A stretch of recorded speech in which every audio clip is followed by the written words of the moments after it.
अच्छा, आज का जो हमारा टास्क है बेसिकली वो है कि हमें एक्सटेंशन फाइंड करनी है, चाहे फाइल का फॉर्मेट कुछ index.php, style.css, script.js, कोई इमेज हो सकती है। एक्सटेंशन फाइंड करनी हो तो वो हम किस तरीके से करेंगे? तो स्टार्ट करते हैं उसको। सबसे पहले टास्क का नाम है फाइंड एक्सटेंशन। अच्छा, मैं जो है वो एक्सटेंशन का जो डाटा है वो मैं यूज़र से लेना चाहती हूँ कि भाई यूज़र जो है वो इनपुट के अंदर पास करे फाइल का नाम और उसे एक्सटेंशन गेट हो, तो उसके लिए इनपुट लेना होगा। और इस इनपुट से जो मैं वैल्यू गेट करूँगी वो मैं करूँगी बाय यूजिंग नेम एट्रीब्यूट। अच्छा, मैं पास कर देती हूँ फाइल नेम। नेम एट्रीब्यूट के थ्रू वैल्यू उठाएंगे और कैसे उठाएंगे वो हम देखते हैं। गेट करेंगे सबमिट बटन के क्लिक पर आप वैल्यू गेट करना चाहते हैं तो आपको ऑन क्लिक का इवेंट पास करना होगा, या कोई भी इवेंट पास कर सकते हैं। इस वक्त तो मैं ऑन क्लिक पास कर रही हूँ, और जो मेरा फंक्शन है गेट फाइल एक्सटेंशन, ये मेरे फंक्शन का नाम है और मैं यहाँ पर फंक्शन को इन्वोक करवा चुकी हूँ। अब उसके बाद इन्वोक करवाया है तो बनाना भी होगा। और मैं जिस फंक्शन को इस्तेमाल कर रही हूँ वो है मेरे पास एरो फंक्शन। एरो फंक्शन का सिंटैक्स कुछ इस तरीके से है। अच्छा, अब मुझे इनपुट से वैल्यू गेट करनी है। मैंने कहा मुझे मैं एक वेरिएबल क्रिएट कर रही हूँ और उसके अंदर जो है वो मुझे वैल्यू स्टोर करवानी है। Document dot gate elements by name. Gate elements by name basically आपके काफ़ी सारे जो है वो ऑब्जेक्ट उठाता है, और उस ऑब्जेक्ट की अगर आपको gate elements by name, elements name, ठीक है। अच्छा, आपकी फ़ाइल का नाम क्या है? File name. ये गेट एलिमेंट्स बाय नेम जो है वो क्या कर रहा है, आपके पास एक से ज़्यादा जो है वो सेम नाम के एलिमेंट्स मौजूद हो सकते हैं। फ़ाइल नेम हो सकता है कहीं और भी इस्तेमाल हो रहा हो, फ़ाइल नेम ऊपर इस्तेमाल हो रहा हो, इस इनपुट के नीचे इस्तेमाल हो रहा हो, तो हमें उसकी नोड को मेंशन करना होगा। नोड या हम इंडेक्स नंबर कह सकते हैं। तो इस वक़्त इसके अंदर सिर्फ़ एक ही है तो मैं 0 इंडेक्स मेंशन करूँगी और वो भी सबसे टॉप पर है। अगर इससे ऊपर कहीं फ़ाइल नेम इस्तेमाल हो रहा होता तो मैं इसके लिए फ़ाइल नेम का जो इंडेक्स यहाँ पर आ रहा होता मैं 1 मेंशन करती। मैंने कहा इससे मुझे क्या करना है, वैल्यू को गेट करना है। तो आप वैल्यू पास कर लो और उसके बाद आप चेक करो कि कंसोल पर आपको कुछ आउटपुट रिटर्न हो रहा है, आपका फंक्शन सही चल रहा है। सबसे पहले तो हमें ये चेक करना है। तो हम चेक कर लेते हैं कि हमारे पास जो है वो फंक्शन सही चल रहा है या नहीं। हाँ, इंस्पेक्ट किया, कंसोल पर आई और मैं यहाँ पर आके चेक करती हूँ index.html, और मुझे कंसोल पे ये आउटपुट दिखा रहा है कि आपके पास आपका फंक्शन चल रहा है। मैं एक दफ़ा फिर ट्राई कर लेती हूँ।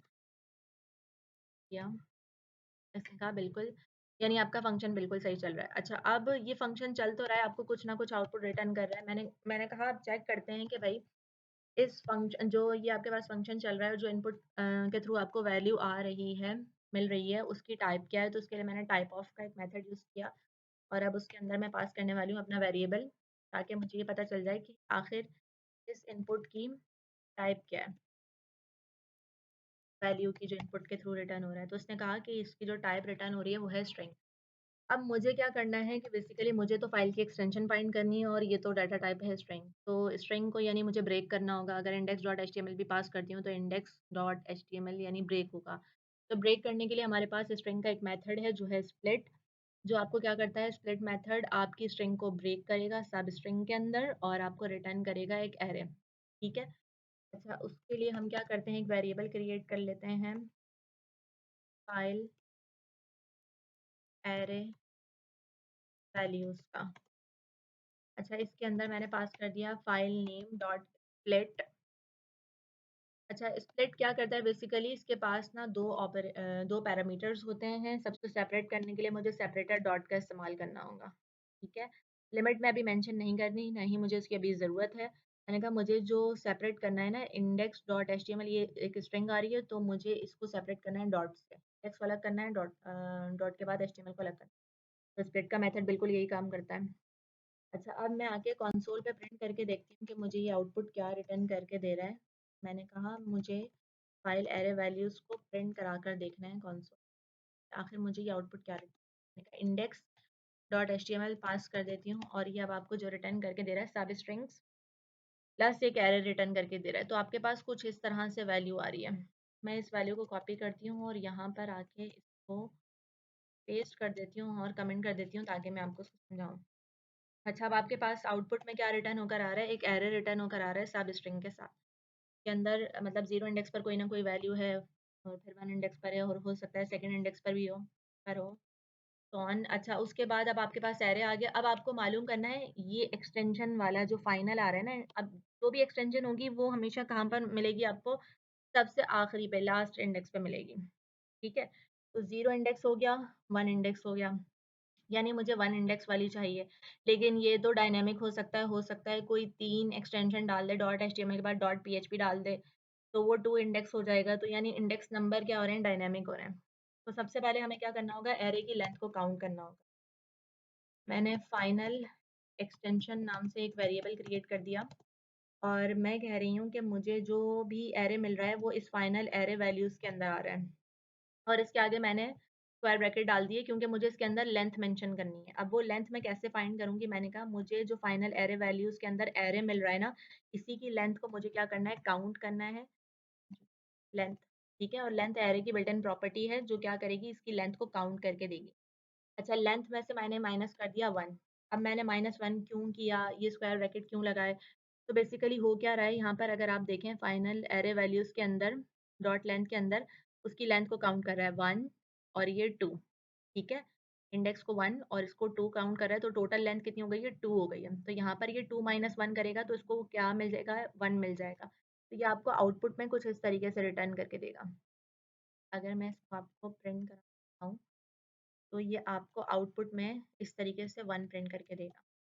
और अगर आप यहाँ पर देखें तो आपके पास 1 इंडेक्स पर आपको क्या मिल रहा है? ये 0 इंडेक्स हो गया 1, तो 1 इंडेक्स पर आपको सपोज़ करें अगर आपके पास इस तरीके से पीएचपी आ गई, तो अब आपकी ये एरे की इसकी लेंथ को काउंट करेगा, तो 1, 2, 3, 3 हो गया, 3 में से -1 किया तो 2 हो गया।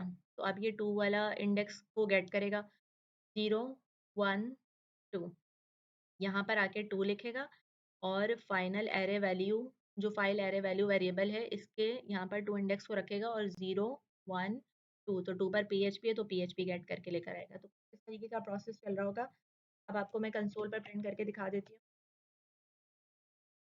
Final file final extension.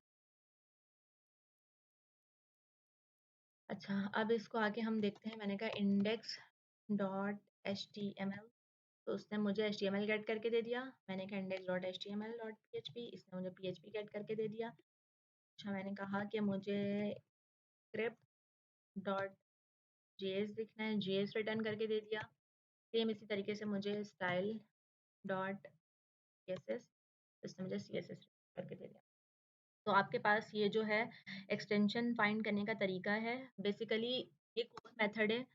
Core method मतलब आप इसके अंदर तोड़ें स्ट्रिंग को तोड़ के एरे में कन्वर्ट किया, सेपरेटर मेंशन किया, तो एक-एक स्टेप से जो है वो आपको समझ आएगा। फिर आपने एरे की लेंथ को काउंट किया, फिर उसमें से -1 किया। क्यों -1 किया? क्योंकि लेंथ जो है वो 1, 2, 3 काउंट करेगा, 0 नहीं बोलेगा, 0, 1, 2 नहीं बोलेगा, लेंथ पड़ेगा 1, 2, 3। ये 1, 2, 3 इस तरीके से। तो 3 -1 किया तो 1 में से उसने 2 रिटर्न करके दिया। तो 2 अब ये 2 इंडेक्सिंग पर आएगा क्योंकि आपके पास कुछ इस तरीके से आपको आउटपुट लिखा हुआ है। फाइल एरे वैल्यूज़ के अंदर यहाँ पर 2 लिखेगा तो 0, 1, 2, 2 वाली एक्सटेंशन आपको रिटर्न करके दे देगा। ये था हमारा फाइंड एक्सटेंशन का टास्क बाय यूजिंग जेएस।